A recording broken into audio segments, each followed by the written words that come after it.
নমস্কার বন্ধুরা, আপনারা সবাই কেমন আছেন? আশা করি সবাই অনেক ভালো আছেন। লক্ষ্মীর রান্নাঘরে আপনাদের অনেক অনেক স্বাগত। আজ আমি তৈরি করে দেখাবো সুজি দিয়ে ভাপা পিঠার রেসিপি। চালের গুঁড়ো না থাকলে সুজি দিয়ে আপনারা এইভাবে ভাপা পিঠা তৈরি করে খেতে পারবেন। খেতে কিন্তু খুবই ভালো লাগে।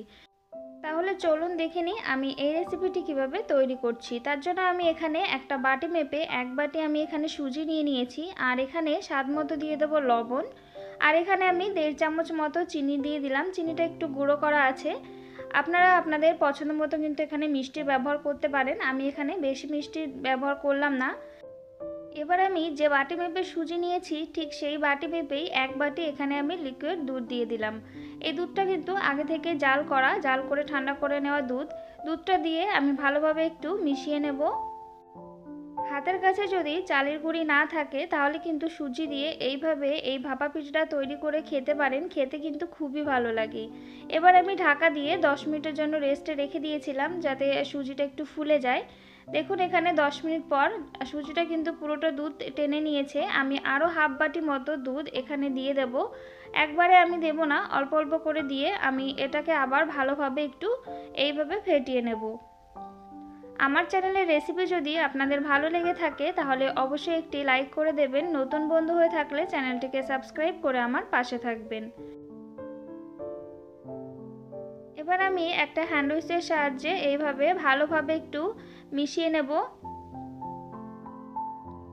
ভালোভাবে একটু ফেটিয়ে নেওয়ার পরে এবার এর মধ্যে আমি দিয়ে দেব 1 চামচ বেকিং পাউডার, আর সামান্য পরিমাণে দিয়ে দেবো এখানে বেকিং সোডা।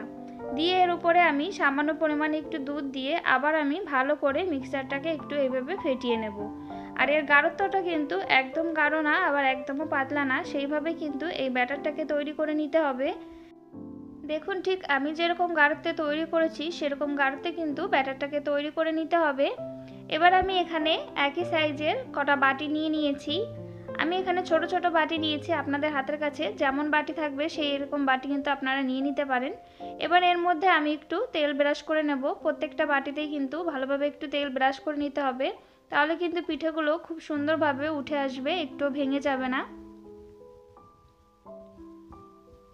আমি সবগুলো বাটিতেই ভালোভাবে তেলটা ব্রাশ করে নিয়েছি। এবার আমি একটা একটা করে অর্ধেকটা করে এখানে আমি ব্যাটারটা দিয়ে দেবো। পুরো বাটিটা কিন্তু এখন ভরবো না, অর্ধেকটা করে প্রথমে বাটিতে ব্যাটারটা দিয়ে দেবো সুজির।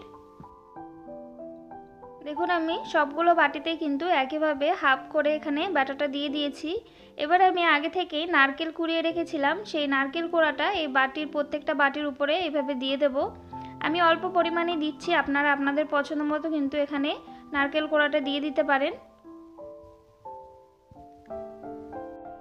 আমি এখানে একইভাবে প্রত্যেকটা বাটিতে নারকেল কোড়া দিয়ে দিয়েছি, আর এখানে আমি আগে থেকে গ্রেট করে রেখেছিলাম গুড়, সেই গুড় দিয়ে দেবো প্রত্যেকটা বাটিতে। আমি যেরকম মিষ্টি খেতে পছন্দ করি সেই হিসাবে আমি এখানে গুড়ের ব্যবহার করছি। আপনারা আপনাদের পছন্দ মতো কম বেশি ব্যবহার করতে পারেন। আমি প্রত্যেকটা বাটিতে গুড়গুলো দিয়ে দিয়েছি। এবার এর উপর দিয়ে আবার যে সুজির ব্যাটারটা রয়েছে সেই ব্যাটারটা আবার আমি কিছুটা করে এর উপর দিয়ে দেবো। আমি আবার প্রত্যেকটা বাটিতেই কিন্তু একইভাবে দিয়ে দিয়েছি, আর এখানে আমি বাটিটা একটু ভরে দিয়েছি। আপনারা কিন্তু একটু খালি করে তারপরে দেবেন, নাহলে কিন্তু ভাপানোর সময় এটা উপরে পড়ে যেতে পারে। আমি আবার উপর দিয়ে একটু নারকেল কোড়া দিয়ে দিচ্ছি, আর একটু করে গুড় দিয়ে দেবো যাতে দেখতে বেশ ভালো লাগে, আর খাওয়ার সময়ও কিন্তু বেশ ভালো লাগবে এভাবে দিয়ে দিলে। আমি নারকেল কোড়া আর গুড়টা প্রত্যেকটা বাটিতেই দিয়ে দেবো একইভাবে। দেখুন আমি একইভাবে কিন্তু প্রত্যেকটা বাটিতে দিয়ে দিয়েছি। এবার আমি এরকম একটা জালিদার প্লেট নিয়ে নিয়েছি, তার উপরে আমি এই বাটিগুলোকে দিয়ে দেবো। আর আমি আগে থেকেই কিন্তু জল গরম করতে দিয়ে দিয়েছি, জলটা ভালোভাবে গরম হয়ে গেছে। এবার এর উপরে আমি প্লেটটাকে বসিয়ে দেব, আর এই প্লেটটাকে ঢাকা দিয়ে আমি মিডিয়াম আঁচে রেখে আমি 10 মিনিটের জন্য এগুলোকে ভাপিয়ে নেব। 10 মিনিট হয়ে গেছে, আমি ঢাকাটা খুলে নেব। দেখুন এটা কিন্তু পুরোপুরিভাবে হয়ে গেছে, আর কতটা ফুলে গেছে দেখুন। আমি নামিয়ে একটু হালকা ঠান্ডা করে নিয়েছি। ঠান্ডা করে এইভাবে ছুরির সাহায্যে চারিদিকে একটু এইভাবে ছাড়িয়ে নেব। ছাড়িয়ে নিলে কিন্তু খুব ভালোভাবেই এটা বেরিয়ে আসবে। দেখুন এটা কতটা সুন্দরভাবে বেরিয়ে এসেছে। আমি একইভাবে কিন্তু সবগুলোকে বের করে নেব। চালের গুঁড়ি না থাকলে এইভাবে সুজি দিয়ে আপনারা ভাপা পিঠা তৈরি করে খেতে পারেন, খেতে বেশ ভালো লাগে। আমি একইভাবে সবগুলো বাটির থেকেই পিঠাগুলোকে বের করে নেব। এখানে দেখুন আমি এখানে সবগুলোকে বের করে নিয়েছি। এবার আমি একটা ভেঙে দেখাচ্ছি এটা ভেতর থেকেও কতটা সুন্দর হয়েছে, একদম নরম সফট, খেতে কিন্তু দুর্দান্ত হয়েছিল। তৈরি হয়ে গেছে সুজি দিয়ে ভাপা পিঠার রেসিপিটি যদি আপনাদের ভালো লেগে থাকে তাহলে অবশ্যই একটি লাইক করে দেবেন। নতুন বন্ধু হয়ে থাকলে চ্যানেলটিকে সাবস্ক্রাইব করে আমার পাশে থাকবেন।